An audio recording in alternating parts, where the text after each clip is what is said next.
Hello दोस्तों। N C geography series में class 11 part 1 का लेक्चर 2 में आज आपको हम खंड 2 यानी कि भू आकृति विज्ञान के बारे में बताने जा रहे हैं, जो कि NCERT बेस है। ये लेक्चर सीरीज़ क्लास 11 क्लास 12 पूरी कंप्लीट की जाएगी। ठीक है, तो आज लेक्चर 2 में बताएं भू आकृति विज्ञान के बारे में बताना चाहूँगा। जैसा कि आप देख पा रहे होंगे, खंड 2 भू आकृति विज्ञान, इसकी इकाई में संरचना और चौज और भू आकृति विभाजन, अपवाह तंत्र, जल विभाजक संकल्पना, हिमालय और प्रायद्वीप के बारे में आपको बताएंगे। ठीक है,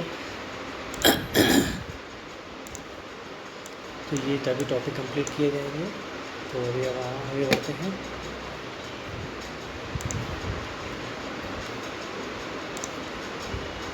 तो चलिए, संरचना एवं भू आकृति विज्ञान। ओके, संरचना भू आकृति विज्ञान बताना है, जैसे कि आपने अभी पिछले अध्याय में पढ़ा होगा। तो इसमें मिट्टी की, जैसे कि आपने यह भी सोचा होगा कि अलग अलग स्थानों पर चट्टानों के प्रकार भी अलग अलग होते हैं। चट्टानें व मिट्टी आपस से संबंधित हैं, क्योंकि असंगठित चट्टानें वास्तव में मिट्टियाँ ही हैं। पृथ्वी के धरातल पर चट्टानों व मिट्टियों में भिन्नता धरातलीय स्वरूप के अनुसार पाई जाती है। वर्तमान अनुमान के अनुसार पृथ्वी की आयु लगभग 46 यानी कि 46 करोड़ वर्ष अनुमानित की जा रही है। इतने लंबे समय में अंतर्जात व बहिर्जात बलों से अनेक परिवर्तन हुए हैं। इन बलों की पृथ्वी की धरातलीय व स्थलीय आकृति रूपरेखा निर्धारण में एक महत्वपूर्ण भूमिका रही है। आप पृथ्वी की विवर्तन के हलचल, जिसे प्लेट टेक्टोनिक्स के नाम से जानते हैं, भौतिक भूगोल के परिचय में विषय के मतलब वहाँ पर पढ़ सकते हैं, उसमें कोई दिक्कत नहीं है। कि करोड़ों वर्ष पहले इंडियन प्लेस उसमें पढ़ा गया था। करोड़ों वर्ष पहले इंडियन प्लेट भूमध्य रेखा से दक्षिण में स्थित थी। दक्षिण में तो यह आकार में काफ़ी विशाल थी और ऑस्ट्रेलियन प्लेट इसी का हिस्सा थी। करोड़ों वर्ष के दौरान यह प्लेट काफ़ी हिस्सों में जब टूट गई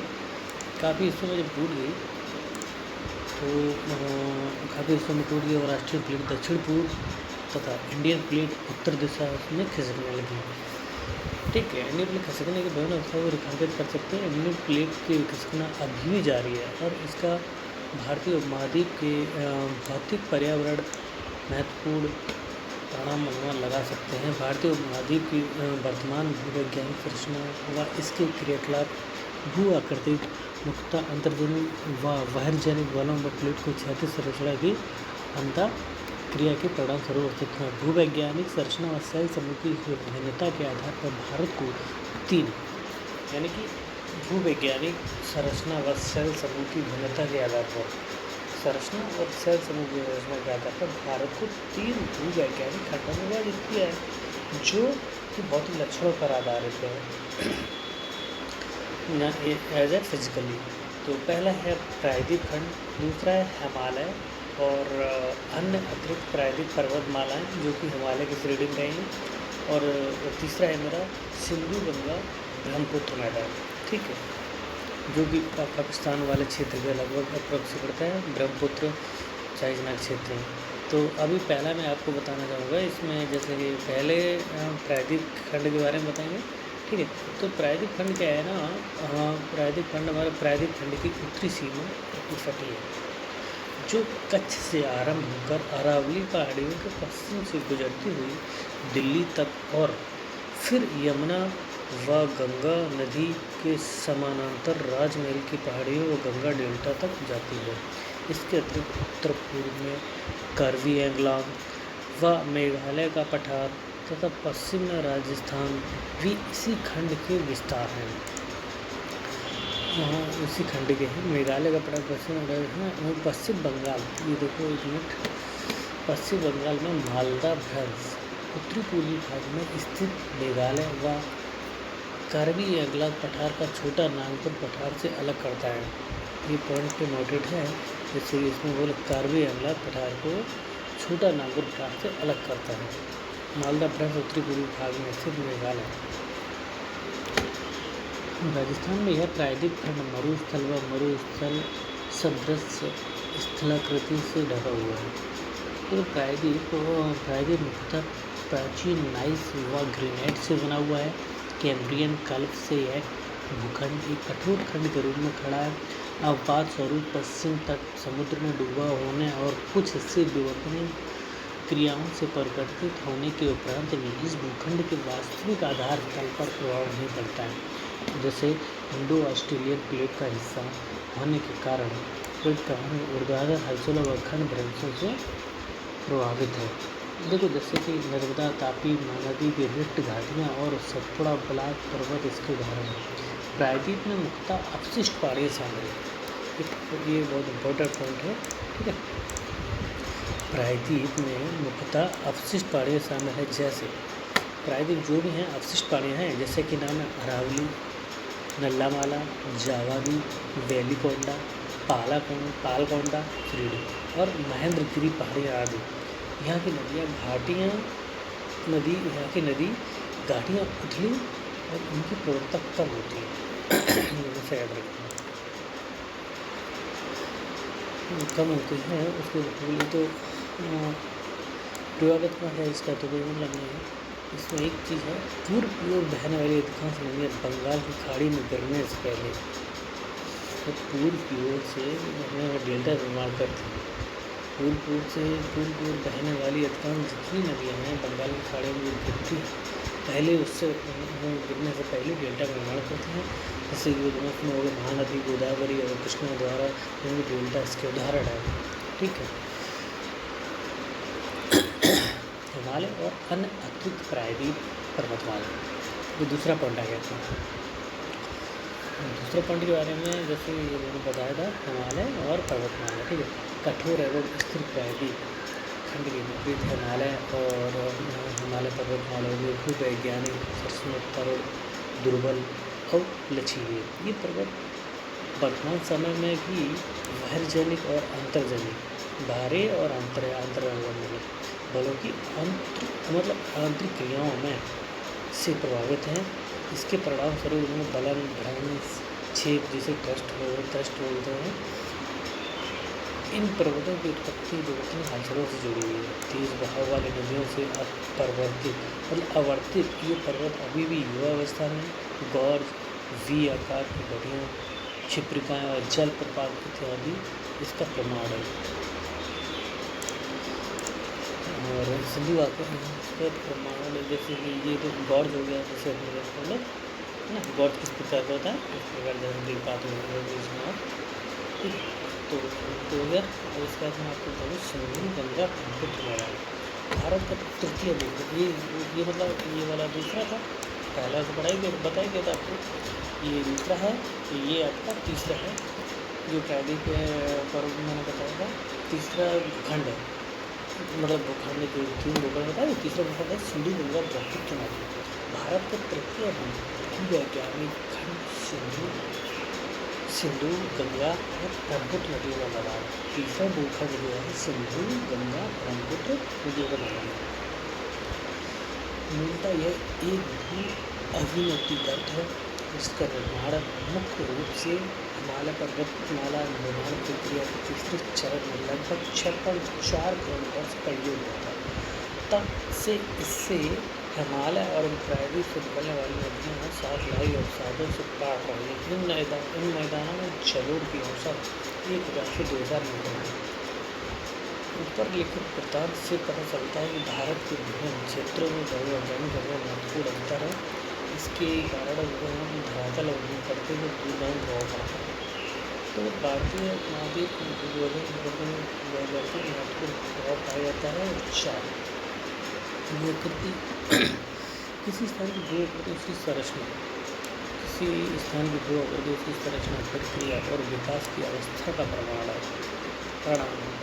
भारत में धरातलीय विभिन्नताएँ बहुत महत्वपूर्ण हैं।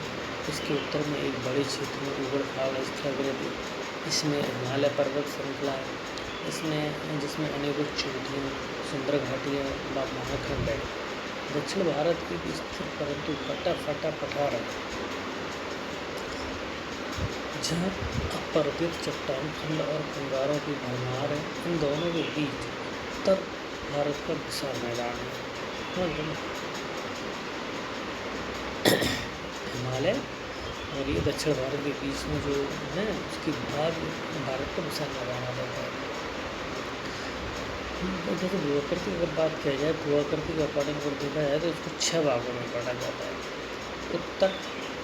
उत्तर पूर्वी पर्वतमाला, ठीक है, उत्तरी भारत का मैदान, फिर प्रायद्वीपीय पठार, फिर उसके बाद प्रायद्वीपीय पठार हो गया पहला, उत्तर पूर्वी पर्वतमाला, उत्तर भारत का मैदान, प्रायद्वीपीय पठार, भारतीय मरुस्थल, तटीय मैदान, द्वीप समूह, मतलब 6 भागों में इसको बांटा जाता है। अब पहला हम बताते हैं आपको उत्तर तथा उत्तरी पूर्वी पर्वतमाला।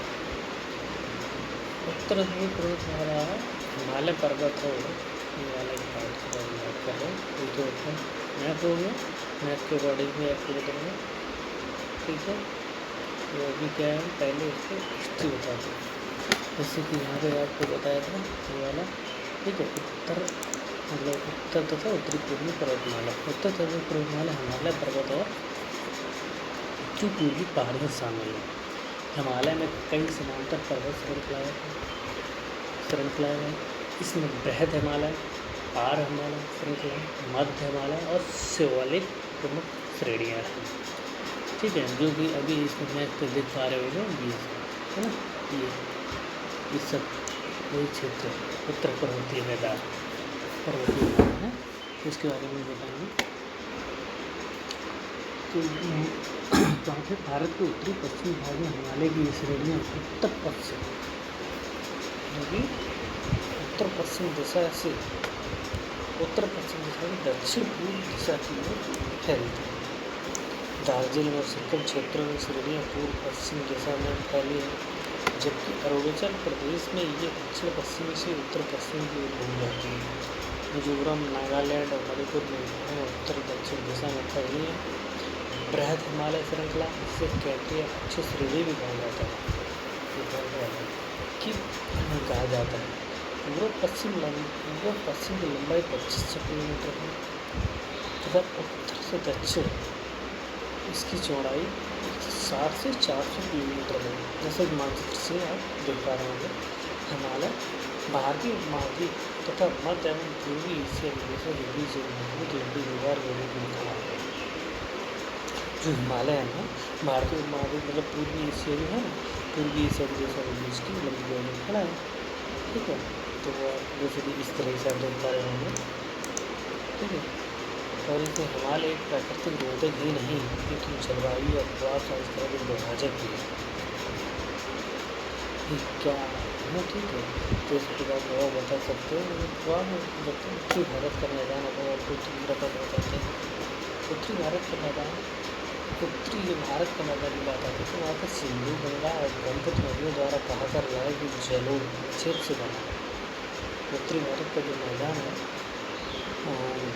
सिंधु, गंगा, ब्रह्मपुत्र नदियों और जलोढ़ से जो भी लाया गया है वो निक्षेप से बना है।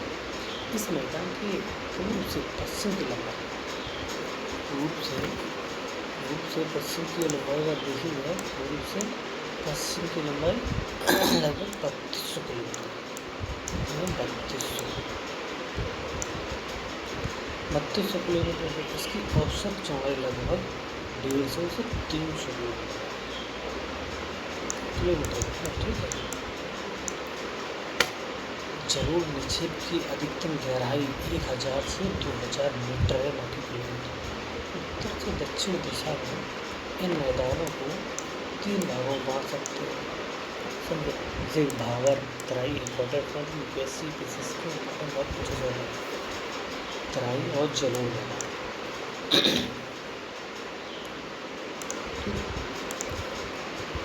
ठीक है। जलोढ़ मैदान के आगे 2 भागों में बांटा जाता है, खादर और बांगर, ये भी इम्पोर्टेंट। जलोढ़ मैदान में अगर की बात की जाए तो वहाँ पे खादर और बांगर में बांटा जाता है, ठीक है। अब और 8 से 10 किलोमीटर चौड़ाई एक पतली पट्टी है जो शिवालिक गिरिराज की समांतर फैली हुई है। ठीक है। परिणाम स्वरूप हिमालय पर्वत श्रेणियों से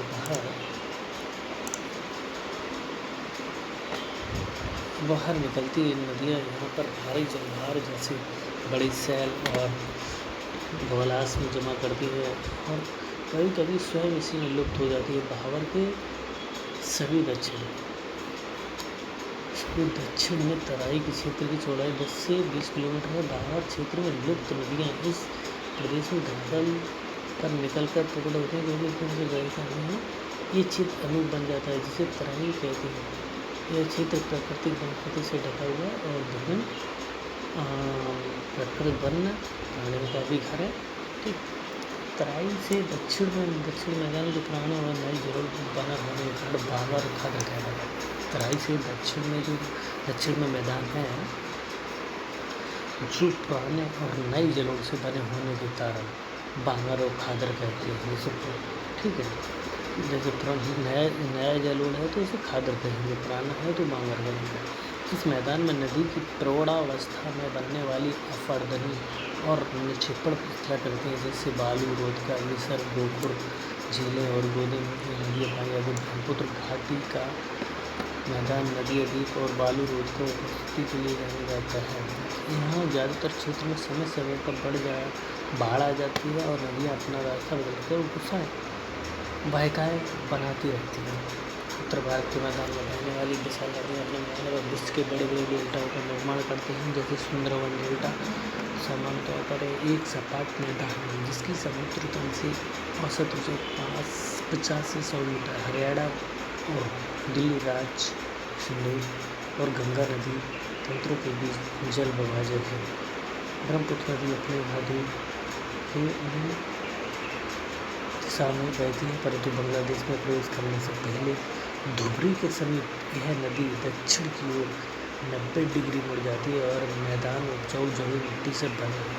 यहाँ की कई प्रकार की फसलें गेहूँ, चना, गन्ना, जूट उगाई जाती है तथा जनसंख्या बहुत ज़्यादा है। ठीक है। ये यहाँ तक रहने देते हैं। आपको मैप के बारे में बता देते हैं। नेक्स्ट मेरे लेक्चर में बताते हैं। ठीक है।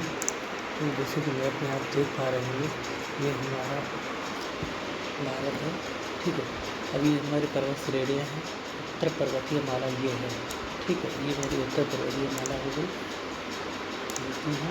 ये उत्तर पर्वतीय माला इसमें सभी आ जाता है अपना। ठीक है। कैलाश श्रेणी हो गई, लद्दाख श्रेणी, काराकोरम है और ये सब जितना भी है ये अपना भारत के मैदानी क्षेत्र जो कि सिंधु, गंगा, ब्रह्मपुत्र नदियों से बना हुआ है। ठीक है। तो ये सब नदियाँ हैं। पठार जैसे कि शाहपुर भारत हमारा महामरुस्थल अरावली पर्वत श्रेणी हमारी यहाँ पे है। ठीक है। उसके सतपुड़ा श्रेणी इधर पे महादेवीय पहाड़ है, मैकाल श्रेणी अविल छोटा नागपुर का पठार ठीक है। सोन नदी जो कि सोनभद्र की वहाँ पर नियरेस्ट रहती है। बांग्लादेश ये हमारा पड़ोसी देश। ठीक है। उसके बाद धौली गंगा, अन्नपूर्णा, शिवालिक श्रेणी, सुलेमान श्रेणी, हिंदुकुश और अरावली पर्वत श्रेणी, तापी सतमाला श्रेणी, गोदावरी उपखंड, प्रायद्वीप। ठीक है। और लोनी नदी जो कि राजस्थान में पड़ती है, यहाँ नदी। ठीक है। ये हमारा दक्षिण क्षेत्र है जो नीलगिरी की पहाड़ियाँ हो गई, नीलगिरी की पहाड़ियाँ, अन्नामलाई, अन्नाईपुड़ी, भैरवकुंडल तक, तेलंगाना, त्रिपुरा। अब अगले लेक्चर में जो होगा मैं बताता हूँ।